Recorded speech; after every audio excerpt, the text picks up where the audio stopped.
Okay, so as I am putting my makeup on, I'm also going to be talking through my book a little bit, another book. I have quite a few books going, and the one I'm working on right now in my head, and I'll put on paper today, more of it, but right now I'm ruminating this morning as I do my makeup on my book on strategic selfishness. Okay, so this is going to be similar to, like, on par with any of the self-help books out there, except for it is all based off self-awareness.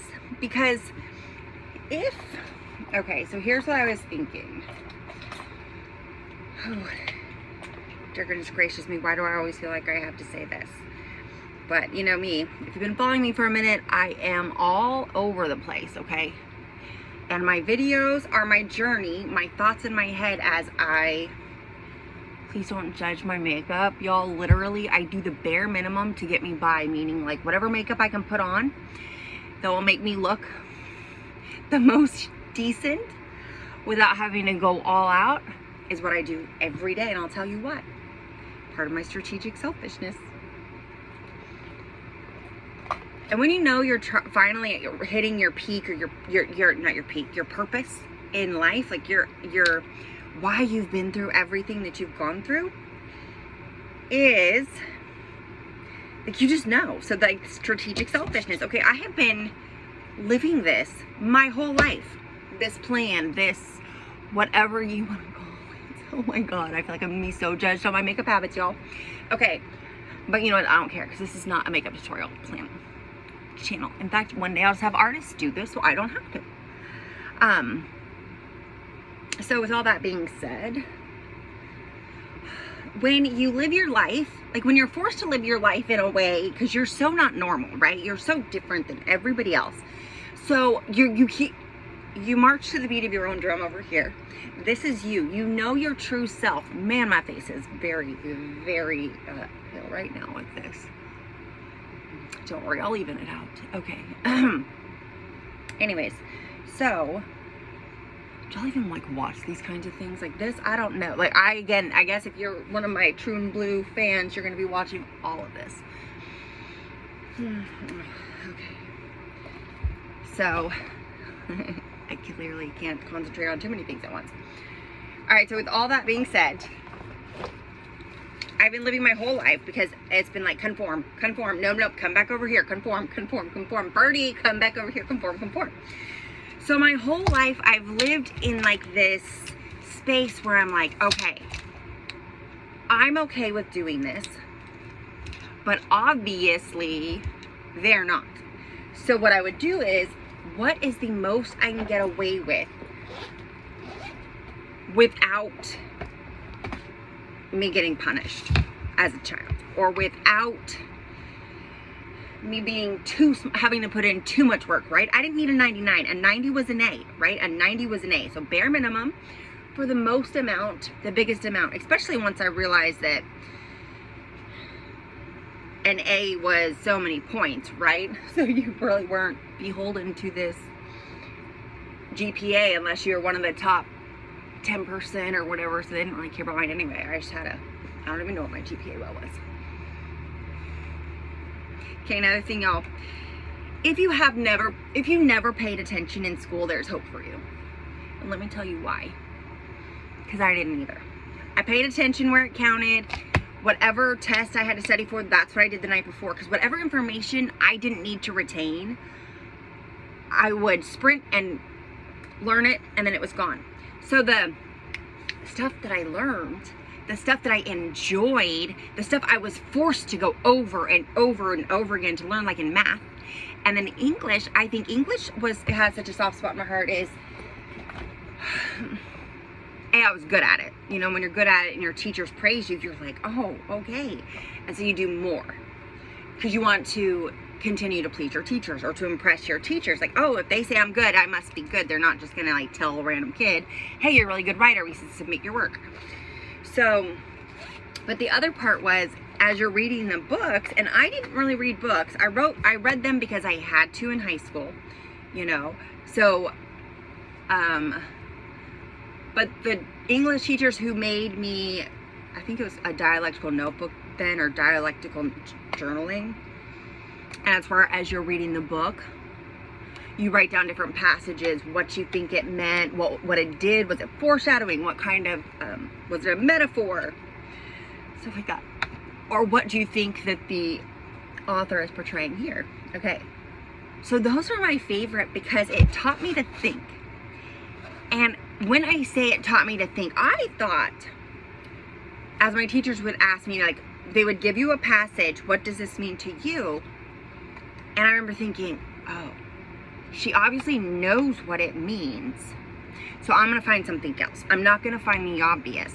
So I'm going to go and see what else this means. And then, you know what? My thoughts were always wrong, right? Because I didn't list the main reason or what I thought it was. But then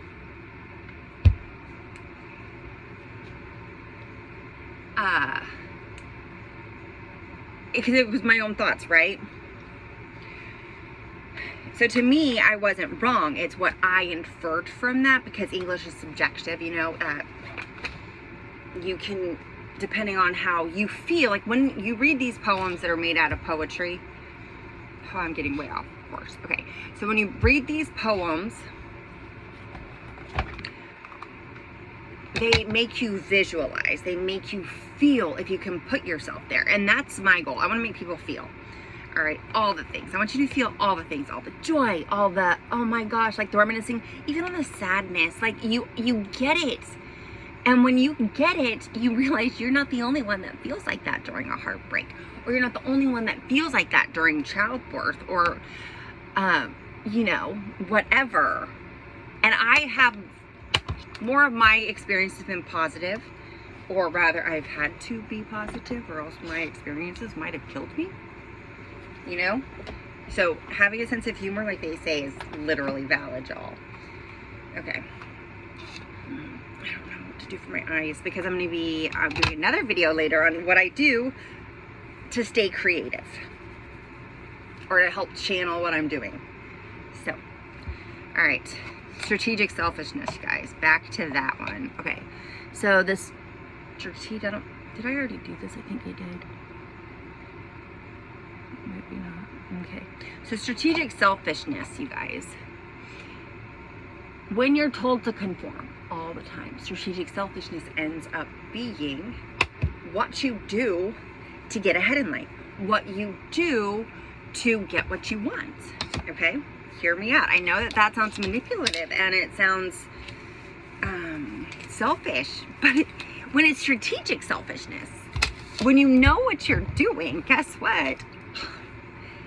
And you do it for everybody else's good too and their benefit, then that's what is strategic about it. And therefore, it's strategic selfishness at its finest, because you're helping everyone, right? Because we all hope for the same thing. I wrote this down the other day. We all hope for change in somebody else. And let me tell you what that means, right? So when you know your truth, when you know it, you're not willing to change per se.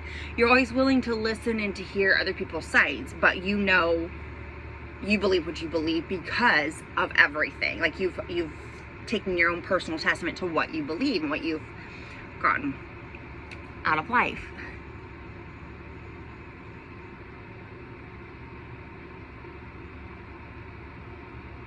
So those who want us to conform, okay, I have a side thing. Is it weird? Tell me if anybody else does this. I don't do this eye like this. I do like this eye, my left eye, left to right, and then I do my right eye, left to right. I don't do, you know, but I don't see people do that. So what would that be considered, y'all? In my brain. Like one, it's like that line of I've got to keep going.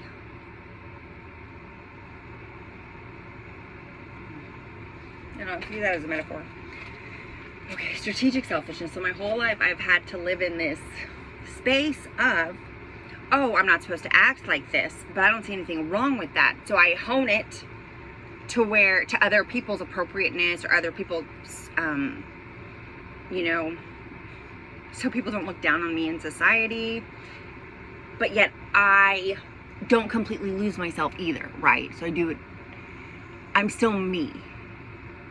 But you learn how to not put on a mask, y'all. It's not a mask.